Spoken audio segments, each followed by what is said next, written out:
เอาใจใส่เห็นไหมนี่คือความเอาใจใส่ข้างบนเป็นกระจกทุกคนโมเมนต์เพิ่นไว้ให้คนส่องกระจกเวลาส่องแต่งหน้าทุกคน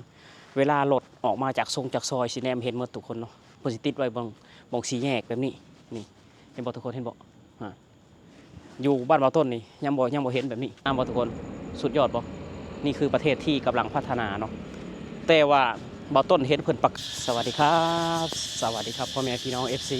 ไทยลาวเมื่อสู่ผู้สุคนเอาพบมาพ่อกับบ่าวต้นอีกแล้วทุกคนเนาะตอนนี้บ่าวต้นย่างอยู่ใน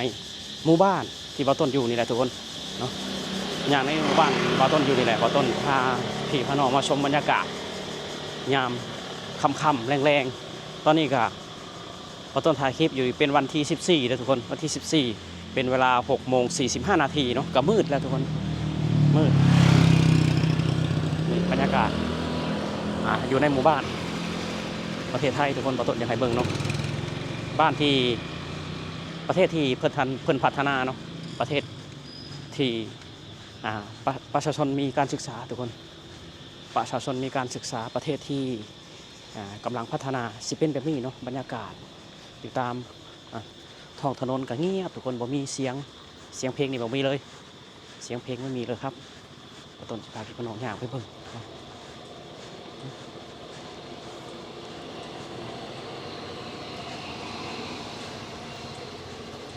นี่คือประเทศพื้นที่ประชาชนหรือว่าประชากรนี่ต้องจบระดับการศึกษาม.3 ขึ้นไปทุกคนม.3 ขึ้นไปเนาะเรียนแบบนี้โอ้ทุกคนพูดเห็นบอทุกคนอันนี้คือ6:40 กว่านาทีเนาะบอต้นก็อยากให้พี่ให้น้องมาเบิ่งนำกันพ่อแม่พี่น้องทั้งฝั่งสปป.ลาวนะก็เบิ่งนำกันว่าประเทศเพิ่นเป็นอย่างไรเนาะข้างในทุกคนอันนี้คือข้างในหมู่บ้านนี่คือข้างในหมู่บ้านเนาะสวยงามพี่น้องมีต้นไม้คนกินเหล้าแม่นบ่มีเลยทุกคนดื่มเหล้าหรือว่าเสียงเพลงรบกวนคนอื่นแม่นบ่มีเลยเนาะแม่นบ่มีเลยคือเขาเจ้าให้เกียรติซึ่งกันและกันทุกคนให้เกียรติซึ่งกันและกันเนาะเพิ่นให้เกียรติซึ่งกันและกันบ้านเจ้าให้เกียรติข่อยบ้านข่อยให้เกียรติเจ้าอยู่ร่วมกันแบบสันติสามัคคีกันทุกคนชุมชนเข้มแข็งเนาะนี่คือชุมชนบ้านของมนุษย์อย่างแท้จริงทุกคนมนุษย์เฮาต้องเป็นอยู่แบบนี้เนาะมนุษย์ต้องเป็นอยู่แบบนี้ให้เกียรติซึ่งกันและกัน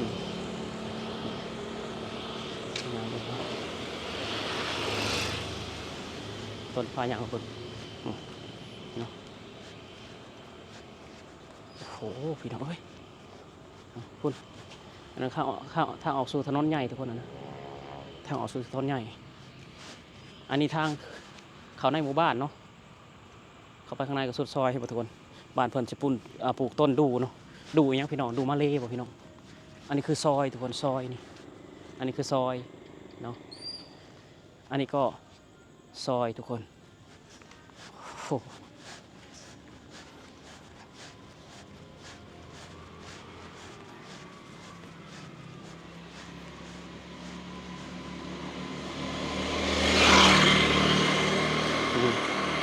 รถกระจอดไว้นี่เลยทุกคนเนาะรถกระจอดไว้แบบนี้เลย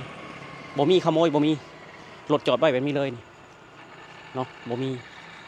ถามว่ามีบ่ทุกคนขโมยมีน้อยเนาะมีแต่มีน้อยสุดเนาะมีแต่มีน้อยสุดเนาะแทบบ่มีเลยเอาง่ายๆซะ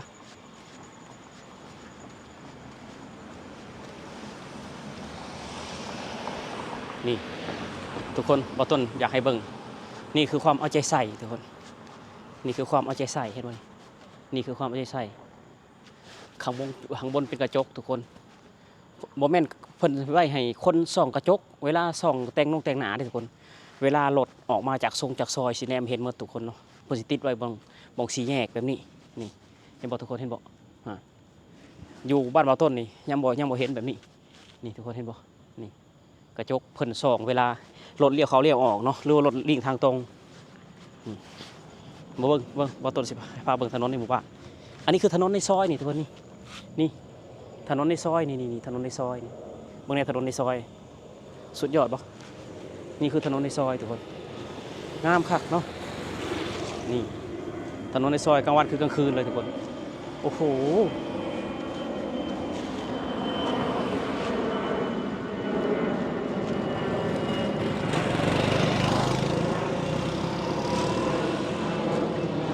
นี่คือบ่ต้นให้เบิ่งอันนี้คือในซอยน้อยกับเพิ่นเฮ็ดถนนทวนนี่ซอยน้อยกันนี่ซอยน้อยเพิ่นก็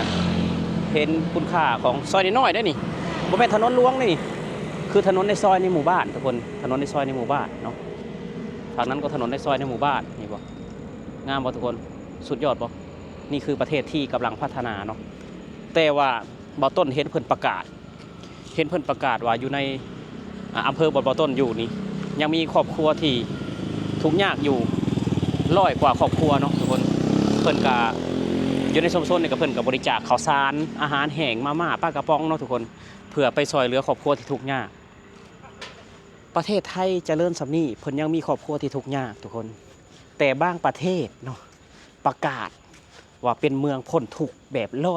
100%บางประเทศเนาะประกาศว่าเมืองหรือว่าจังหวัดของตนเองเนี่ยนะพ้นทุกข์แล้วบ่มีคนทุกข์แล้วแต่ว่าสภาพตัวจริงนะมันสึกแตกต่างกันกับบนเบาต้นอยู่ชัดเจนเลยทุกคนบนเบาต้นอยู่นี่คือทุกซอกทุกซอยหาถนนดินแดงมีบ่มีหาถนนลูกลังมีบ่มีแต่เพิ่นยังบอกว่ายังมีประชาชนที่ทุกข์ยากอยู่100 กว่าครัวเรือนอยู่อำเภอบนเบาต้นอยู่นี่ทุกคนอันนี้คือซอยนี่อันนี้ไฟคือความเอาใจใส่นี่ทุกคนคือความเอาใจใส่เนาะเพื่อจะบอกเขตชุมชนลดความเร็วเนาะเพื่อให้ลดความเร็วเขตชุมชนอันนี้คือความเอาใจใส่ของบ้านเพื่อนทุกคนเนาะก็เอาใจใส่พูนอันนั้นคือในหมู่บ้านพูนเข้าไปพูนกลางคืนยังสะอาดบ่ทุกคนสะอาดบ่นี่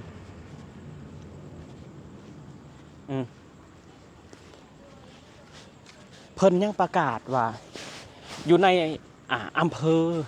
บนบ่อต้นอยู่นี่ยังมีครอบครัวที่ทุกข์ยากอยู่ประมาณ100 กว่าครอบครัวทุกคนแบบทุกข์ยากเลยว่า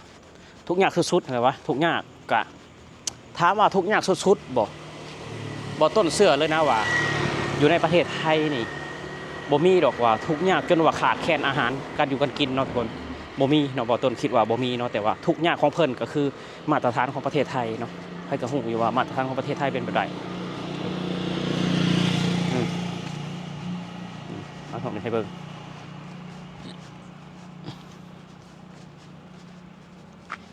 อันนี้คือทางขยะทุกคน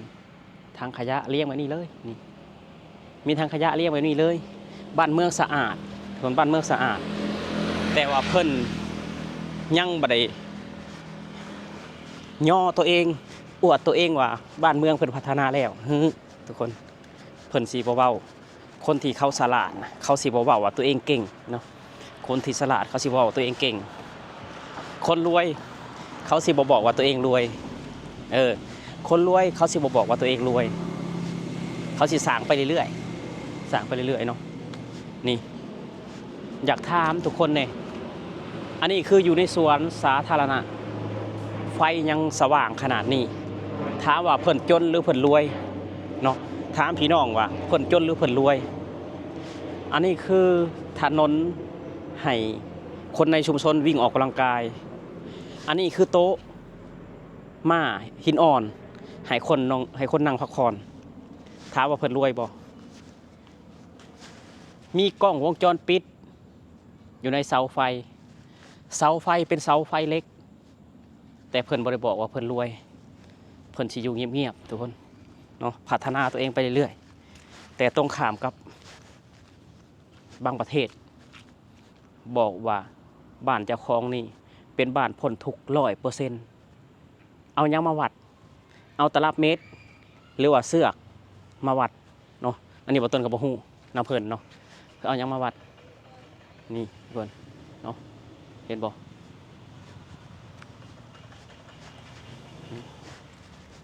เบิ่ง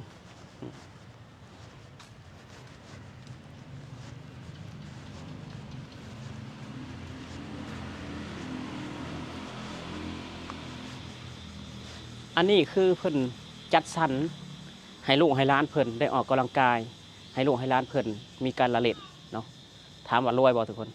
ถามว่าเพิ่นรวยบ่ถามว่าคนจนหรือคนรวยถึงจะซื้อแบบนี้ได้บ่ต้นตอกเลยว่าคนรวยแต่เพิ่นบ่ได้บอกว่าเพิ่นรวยเพิ่นสร้างไปเรื่อยๆทุกคนสร้างไปเรื่อยๆนี่อันนี้คือต้นไม้ดอกไม้เนาะเพิ่นจ้างแม่บ้านพ่อบ้านมาดูแลมารดน้ำมาดูแลต้นไม้เดือนละ10,000 กว่าบาทอีกทุกคนเพิ่นจ้างนี่จ้างเดือนละ10,000 กว่าบาทอีกเนาะเพิ่นจ้างเดือนละ10,000 กว่าบาทอีกเพิ่นรวยบ่ทุกคนนี่ต้นไม้อันนี้คือไฟบ้านเพิ่นอยู่ในบ่อนออกกำลังกายอันนี้คือทางให้ประชาชนอยู่ในชุมชนมาวิ่งออกกำลังกายแรงงานต่างด้าวแบบว่าต้นเนี่ยก็มาวิ่งได้ออกกำลังกายได้ทุกคนเนาะนี่เพิ่นเห็ดเนาะ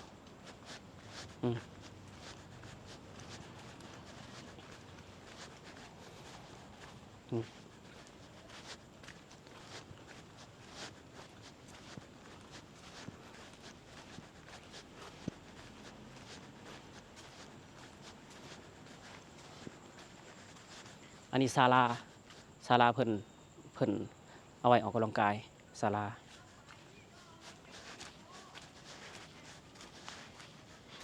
อันนี้เพิ่นก็ทำไว้เต้นออกกำลังกายนี่คนนี่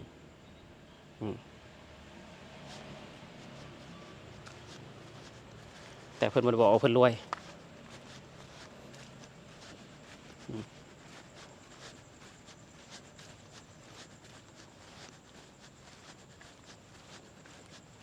ถนนปูคอนกรีตทุกซอกทุกซอยบ่มีทางลุดินแดงบ่มีทางลุลัง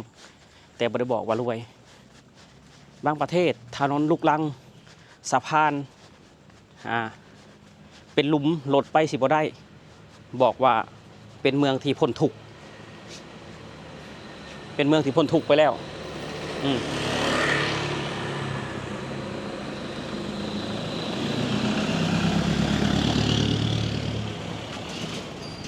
ขอโทษ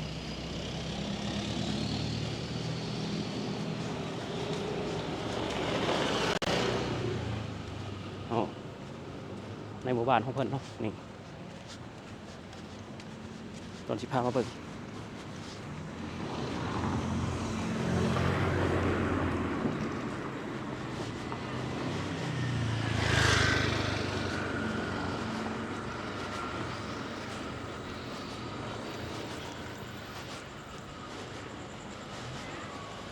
มีสิ่งหนึ่งที่บ่ต้นอยากให้เห็นอีกสิ่งหนึ่งที่บ่ต้นอยากให้เห็นอีกถึงแสดงให้เห็นถึงความมีความรวยความมีเงินความรวยความมีเงินเนาะมีสิ่งหนึ่งที่บ่ต้นอยากให้เห็นไปเบิ่งนำกันทุกคนเบิ่งนำกันว่าแม่นยังติดต้นที่ให้เบิ่ง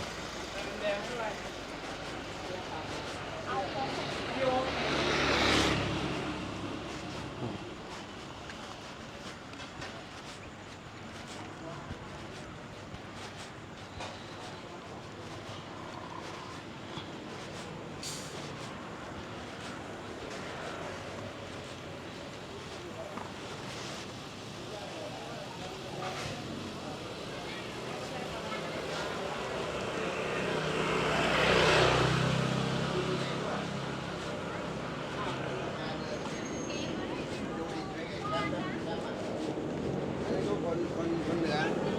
น่าจะพะเยาเลย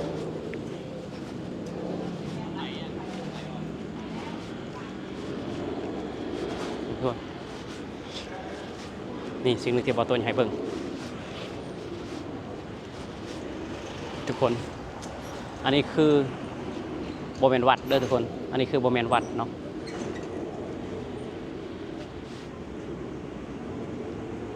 บ่ต้นอ่านบ่เป็นทุกคนอ่านให้บ่ต้นเบิ่งแหน่ทุกคนต้นอ่านบ่เป็นเนาะบ่ต้นอ่านบ่เป็นนะทุกคนอ่านว่าจังได๋ฮะเนาะนี่ทุกคนอันนี้บ่อนแบบว่าคนที่ออกจากหมู่บ้านก็ต้องไหว้พระทุกคนวันศีลวันพระเพิ่นก็มาไหว้พระเนาะอันนี้คือหอพระหอไหว้พระเป็นสิ่งยึดเหนี่ยวจิตใจของคนในหมู่บ้านทุกคนเนาะเบิ่งบ่แม่นวัดเด้อทุกคนบ่แม่นวัดเนาะบ่แม่นวัดอันนี้สะพานเพิ่นก็ ปูคอนกรีตทุกคนเนาะอันนี้คือคลองน้ำคลองน้